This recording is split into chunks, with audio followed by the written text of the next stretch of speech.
የደቡብ ኢትዮጵያ ክልል ብሔረሰቦች ምክር ቤት ምክትል አፈ ጉባኤ አቶ ዳርጌ ዳሾ በመክፈቻ ንግግራቸው እንዳሉት ማህበራዊ ፖለቲካዊና ኢኮኖሚያዊ ስብራቶችን ለመፍታት ኢትዮጵያ እየመከረች ባለችበት ወቅት መሆኑ ጉባኤውን ልዩ ያደርገዋል።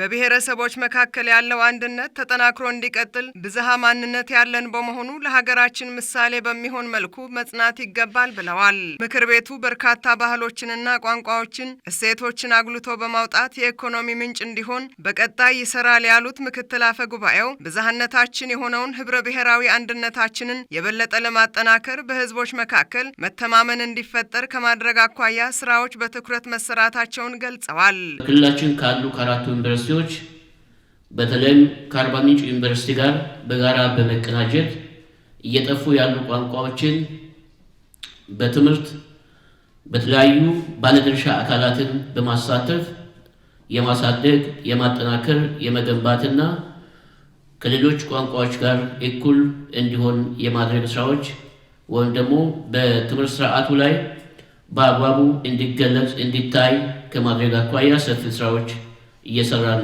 እንገኛለን።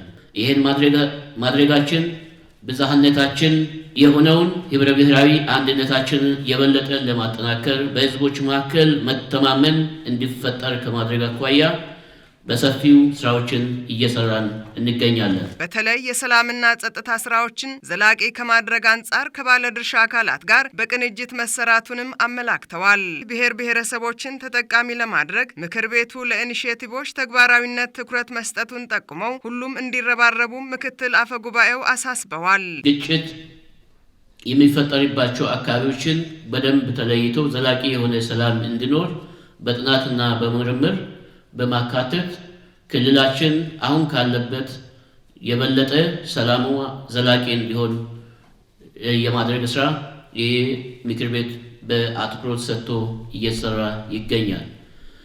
ይህም እንግዲህ ይህን ሁሉ ስናደርግ ዘላቂ የሆነ ሰላም፣ ዘላቂ የሆነ ልማት፣ ዘላቂ የሆነ ዴሞክራሲ፣ ዘላቂ የሆነ የፖለቲካ መረጋጋት እየተረጋገጠ የሚሄድበት ሁኔታ በመኖሩ ምክንያት ትልቅ ትርጉም የምንሰጠው ይሆናል። በጉባኤው የ2018 የብሔረሰቦች ምክር ቤት እቅድ አፈጻጸም ሪፖርት ቀርቦ የተገመገመ ሲሆን የ2019 በጀት ዓመት ጠቋሚ እቅድ በጉባኤው መጽደቁ ተመላክቷል።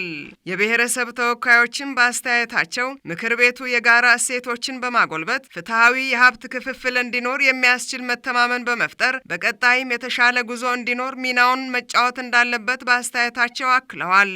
ቀመሩን ነው ያጸደቅነው። ክፍፍሉ ምን እንደሚመስል በተባለው መሰረት ፍትሃዊ የሆነ ክፍፍል አለ ወይ የሚለውን የማረጋገጥ ቼክ እንደ ባላንስ ስራን መስራት አለበት የሚል ነገር ነው። ደቡብ ኢትዮጵያ ብዙሃን ብሔረሰቦች አብሮ የሚኖሩበት ክልል ነው።